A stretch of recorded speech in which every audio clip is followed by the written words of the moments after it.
ವೀಕ್ಷಕ ಬಂಧುಗಳಿಗೆ ನಮಸ್ಕಾರ. 12ನೇ ಶತಮಾನದ ಕಾಲಘಟ್ಟವನ್ನು ಸುವರ್ಣಯುಗ ಅಂತ ಕರೀತಾರೆ.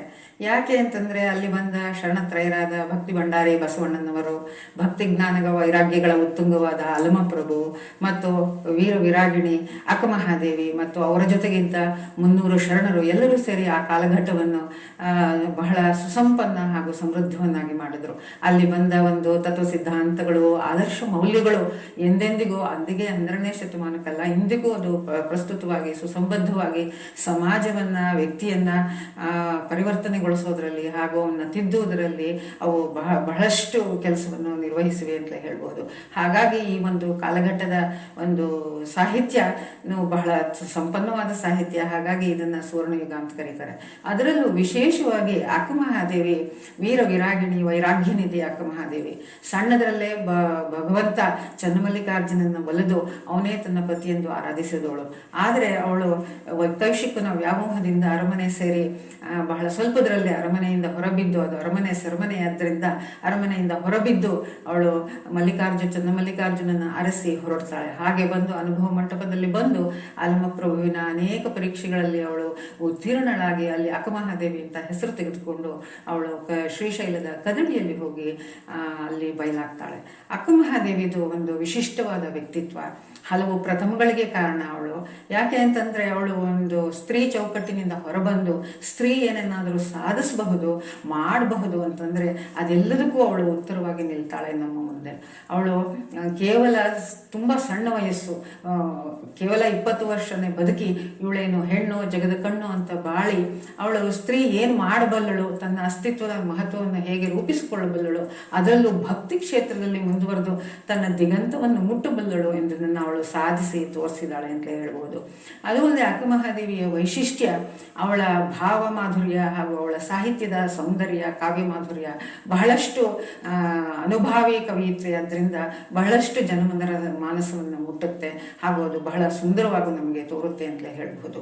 ಅಕ್ಕಮಹಾದೇವಿ ಇನ್ನೂ ಒಂದು ವಿಚಾರ ಏನು ಅಂತಂದ್ರೆ, ಅಕ್ಕಮಹಾದೇವಿ ಭಾವಗೀತೆಗಳಿಗೂ ಅವಳು ನಾಂದಿಯನ್ನು ಹಾಡಿದವಳು ಅಂತ ಹೇಳ್ಬೋದು. ನಾವು ಭಾವಗೀತೆಗಳ ಇತಿಹಾಸವನ್ನು ನೋಡಿದ್ರೆ ನಾವು ಸಾಮಾನ್ಯ ಆಂಗ್ಲ ಸಾಹಿತ್ಯದ ಇತಿಹಾಸ ಹುಡುಕಲಿಕ್ಕೆ ಹೊರಡ್ತೇವೆ. ಆದರೆ ಇಲ್ಲೇ 12ನೇ ಶತಮಾನದಲ್ಲಿ ಚಿಲಿಪಿಲಿ ಎಂದು ಓಡುವ ಹಕ್ಕಿಗಳ ಸ್ವರವೆತ್ತಿ ಪಾಡುವ ಕೋಗಿಲೆಗಳಿರ ಅಂತ ಹೇಳಿ ಅಕ್ಕಮಹಾದೇವಿನೇ ಭಾವಗೀತೆಗಳಿಗೆ ಜನ್ಮ ನೀಡಿದ್ಲು ಅಂತಲೇ ಹೇಳ್ಬೋದು.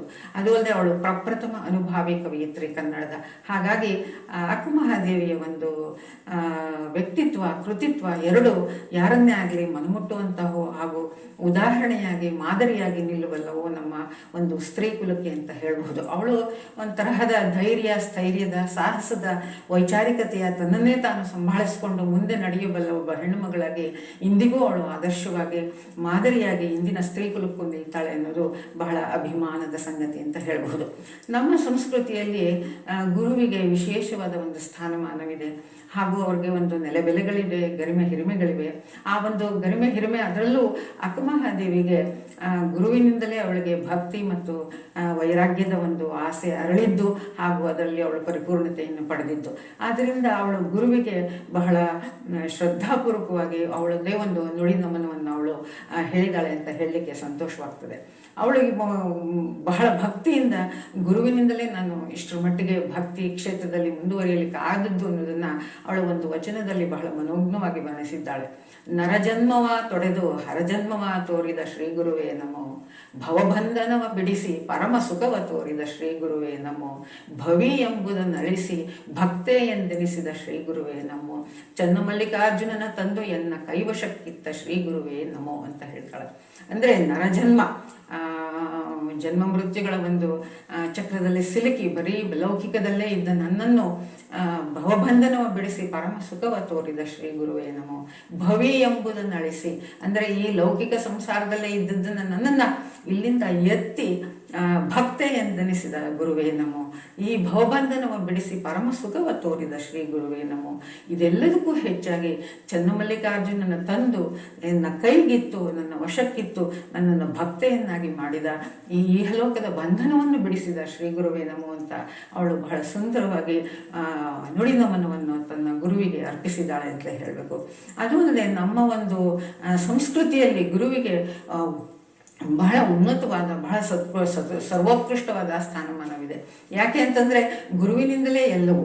ಈಗ ಅದು ಬಹಳಷ್ಟು ಪರಿವರ್ತಿತವಾಗಿರಬಹುದು, ಆದರೂ ಗುರುವಿನಿಂದಲೇ ಈ ಒಂದು ಎಲ್ಲವೂ ಒಂದು ವ್ಯಕ್ತಿ ಮುಂದುವರಿಬೇಕಾದ್ರೆ, ಜೀವನದಲ್ಲಿ ಬೆಳಕನ್ನು ಕಾಣಬೇಕಾದ್ರೆ ಅದು ಗುರುವಿನಿಂದ ಅಂತ ಮೊದಲು ಬಹಳಷ್ಟು ನಂಬಿಕೆ ಇತ್ತು, ಶ್ರದ್ಧೆ ಇತ್ತು, ಅವರ ಬಗ್ಗೆ ಆಸಕ್ತಿ ಇತ್ತು, ನೆಲೆಬೆಲೆಗಳಿದ್ವು, ಗೌರವಾಧಾರಗಳಿದ್ವು.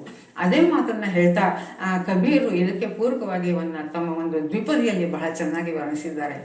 ಗುರು ಗೋವಿಂದ ದೋವು ಕಡೆ ಕಾಕೆ ಲಾಗೋ ಪಾಯ್ ಬಲಿಹಾರಿ ಗುರು ಆಪ್ನೆ ಜೋ ಗೋವಿಂದ ದಿಯೋ ಬತಾಯ್. ಅಂದ್ರೆ ಗುರು ಮತ್ತೆ ಗೋವಿಂದ ಇಬ್ಬರೂ ನನ್ನ ಎದುರಿಗೆ ಪ್ರತ್ಯಕ್ಷವಾದರೆ ನಾನು ಯಾರಿಗೆ ಮೊದಲು ಪ್ರಣಾಮವನ್ನು ಸಲ್ಲಿಸಬೇಕು ಅಂತ ಅವ್ರ ಮನಸ್ಸಿನಲ್ಲಿ ಒಂದು ದ್ವಂದ್ವ ಉತ್ಪನ್ನವಾಗುತ್ತೆ. ಆ ದ್ವಂದ್ವದಲ್ಲಿ ಅವರು ಏನು ಮಾಡ್ತಾರೆ ಅಂತಂದರೆ, ಯಾರಿಗೆ ಮೊದಲು ನಮಸ್ಕಾರ ಮಾಡಬೇಕು ಅನ್ನೋ ದ್ವಂದ್ವದಲ್ಲಿ ಅವ್ರಿಗೆ ಉತ್ತರವು ಬಹಳ ಬೇಗ ಸಿಕ್ಕತ್ತೆ. ಯಾಕೆಂದರೆ ಅವ್ರಿಗೆ ಗುರುವಿನಿಂದಲೇ ಗೋವಿಂದನ ದರ್ಶನವಾಗುತ್ತೆ ಅನ್ನೋ ಒಂದು ಸತ್ಯ ಅರಿವಾಗಿ ಅವರು ಗುರುವಿಗೆ ಪ್ರಥಮ ಪ್ರಣಾಮವನ್ನು ಸಲ್ಲಿಸ್ತಾರೆ ಅಂತ ಹೇಳಬೇಕು. ಯಾಕೆ ಅಂತಂದರೆ ಗುರುವಿನಿಂದಲೇ ಗೋವಿಂದನ ದರ್ಶನ ಅನ್ನೋದು ಇವನು ಬಸವಣ್ಣನವರು ಸಹ ಹೇಳ್ತಾರೆ. ಅವರು ಹೇಳ್ತಾರೆ, ಮಡಿಕೆ ಮಾಡುವಡೆ ಮಣ್ಣೆ ಮೊದಲು, ಉಡಿಗೆ ಮಾಡುವಡೆ ಹೊನ್ನೆ ಮೊದಲು, ಶಿವಪಥವನ ಅರಿವಡೆ ಗುರುಪಥವೇ ಮೊದಲು, ನಮ್ಮ ಕೂಡಲ ಸಂಗನ ಅರಿವಡೆ ಶರಣ ಸಂಘವೇ ಮೊದಲು ಅಂತ. ಹಾಗಂದ್ರೆ ಗುರುವಿನಿಂದಲೇ ಎಲ್ಲವೂ, ಗುರುವಿನಿಂದಲೇ ದೈವ, ಗುರುವಿನಿಂದಲೇ ಭಗವಂತನ ಒಂದು ದರ್ಶನ, ಗುರುವಿನಿಂದಲೇ ಎಲ್ಲವೂ ಪ್ರಾಪ್ತಿ ಅನ್ನೋದು ಈ ಒಂದು ವಾಕ್ಯದಲ್ಲಿ, ವಚನಗಳಲ್ಲಿ ತಿಳಿದು ಬರುತ್ತೆ. ಇದೇ ಒಂದು ನುಡಿ ನಮನವನ್ನು, ಶ್ರದ್ಧಾಸುಮನವನ್ನು ಇಲ್ಲಿ ಅಕ್ಕಮಹಾದೇವಿ ತಮ್ಮ ಗುರುಗಳಾದ ಅವರ ಅಕ್ಕಮಹಾದೇವಿಯ ಶಿಕ್ಷಾ ಗುರು ಗುರುಲಿಂಗ ದೇವರು ಮತ್ತು ಅವರ ದೀಕ್ಷಾ ಗುರು ಮರಳಿಸಿದ್ದರು. ಹಾಗಾಗಿ ಇವರಿಬ್ಬರಿಗೂ ಅವಳು ಬಹಳ ಕೃತಜ್ಞತೆಯಿಂದ, ಭಕ್ತಿಪೂರ್ವಕವಾಗಿ ಅವಳು ಈ ನುಡಿ ನಮನವನ್ನು ಹೇಳ್ತಾಳೆ ಅಂತಲೇ ಹೇಳಬಹುದು. ಯಾಕೆ ಅಂತಂದರೆ ಗುರುವಿನೇ ಎಲ್ಲದಕ್ಕೂ ಮಾರ್ಗದರ್ಶಕ, ಎಲ್ಲಕ್ಕೂ ಪ್ರದರ್ಶಕ, ಎಲ್ಲವನ್ನೂ ಕೊಡುವನು ಗುರು ಅನ್ನೋ ಒಂದು ಧ್ಯೇಯ ಹಾಗೂ ಒಂದು ಉದ್ದೇಶವನ್ನು ಅವಳು ಇಲ್ಲಿ ಈ ಒಂದು ವಚನದ ಮೂಲಕ ಇದನ್ನು ಮಾನಸಿಕ ಇಸಿದಾಳೆ ಅಂತಲೇ ಹೇಳಬಹುದು. ಯಾಕೆ ಅಂತಂದರೆ ಇದು ಗುರುವಿನಂತಲೇ ಎಲ್ಲವೂ ಆಗೋದು ಅನ್ನೋದು ಎಲ್ಲರಿಗೂ ಸರ್ವವಿದಿತ. ಇದನ್ನು ಜೇಟ ದಾಸಿಮಯ್ಯನವರು ಇನ್ನೂ ಬಹಳ ಚೆನ್ನಾಗಿ ವರ್ಣಿಸಿದ್ದಾರೆ. ಉರಿಯುವ ಕೆಂಡದ ಮೇಲೆ ತುಣವನ್ನು ಇರಿಸಿದರೆ ಕೆಂಡ ತುಣವ ನುಂಗಿದಂತೆ ಗುರು ಚರಣದ ಮೇಲೆ ತನು ತುಣವನ್ನು ಇಳಿಸಿದರೆ ಆತನ ಸರ್ವಾಂಗವೆಲ್ಲ ಲಿಂಗ ಕಾರಣ ರಾಮನಾಥ ಅಂತ. ಅಂದರೆ ಗುರು ಏನು ಅಂತಂದರೆ ಜೀವವನ್ನು ಶಿವನನ್ನಾಗಿ ಮಾಡುವ, ನರನನ್ನು ಹರನನ್ನಾಗಿ ಮಾಡುವ, ಮಾನವನನ್ನು ಮಾಧವನನ್ನಾಗಿ ಮಾಡುವ, ಅಂಗವನ್ನು ಲಿಂಗವನ್ನಾಗಿ ಮಾಡುವ ಒಂದು ವ್ಯಕ್ತಿ. ಅದರಿಂದ ಇಲ್ಲಿ ಅಕ್ಕಮಹಾದೇವಿ ಬಹಳ ಚೆನ್ನಾಗಿ ಗುರುನಮನವನ್ನು ಹೇಳಿದ್ದಾಳೆ ಹಾಗೂ ಗುರುವಿನಿಂದಲೇ ಎಲ್ಲವೂ ಅನ್ನೋದನ್ನು ಬಹಳ ಭಕ್ತಿಪೂರ್ವಕವಾಗಿ ಸ್ಮರಿಸಿದ್ದಾಳೆ ಅನ್ನೋದು ಇಲ್ಲಿ ಬಹಳ ಉತ್ಕೃಷ್ಟವಾದ ವಿಷಯ. ಅದು ಅಲ್ಲದೆ ಗುರುವಿನಿಂದ ಏನಾಗುತ್ತೆ ಅಂದರೆ ಗುರು ನಮಗೆ ಎಲ್ಲದಕ್ಕೂ ದಾರಿ ತೋರುವ ಮಾರ್ಗದರ್ಶಕ.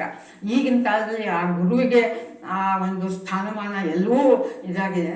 ಆದರೆ ಆ ಗುರುವಿನಿಂದ ಎಲ್ಲವನ್ನೊಂದು ತಿಳಿದು ಆ ಶ್ರದ್ಧಾ ಭಕ್ತಿಗಳಿಂದ ನಾವೇನಾದರೂ ಮಾಡಿದರೆ ಅದು ನಿಜವಾಗಲೂ ನಮ್ಮನ್ನು ಆ ಒಂದು ನಮ್ಮ ಧ್ಯೇಯೋದ್ದೇಶವನ್ನು ತಲುಪಲಿಕ್ಕೆ ಬಹಳ ಸಹಾಯ ಮಾಡುತ್ತೆ ಅನ್ನೋದರಲ್ಲಿ ಒಂದಿಷ್ಟು ಸಂಶಯವಿಲ್ಲ. ಆದರೆ ಈಗ ಗುರುವಿನ ಒಂದು ಸ್ಥಾನಮಾನ, ಅವರ ನೆಲೆಬೆಲೆಗಳು, ಅವರ ಗರಿಮೆ ಹಿರಿಮೆಗಳು ಸಾಕಷ್ಟು ಬದಲಾಗಿವೆ. ಇದನ್ನು ನಾನು ಹಾಗೆ ಹೇಳ್ತಾ ಇಲ್ಲ, ಒಬ್ಬಳು ಪ್ರೊಫೆಸರ್ ಆಗು ಹೇಳ್ತಾ ಇದ್ದೀನಿ.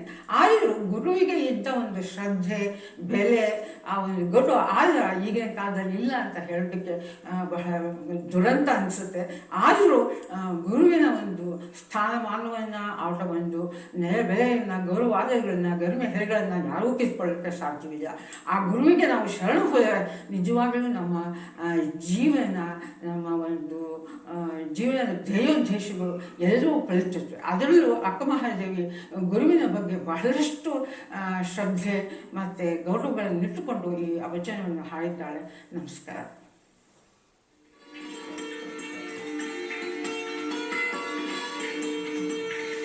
ಇಷ್ಟನಾ?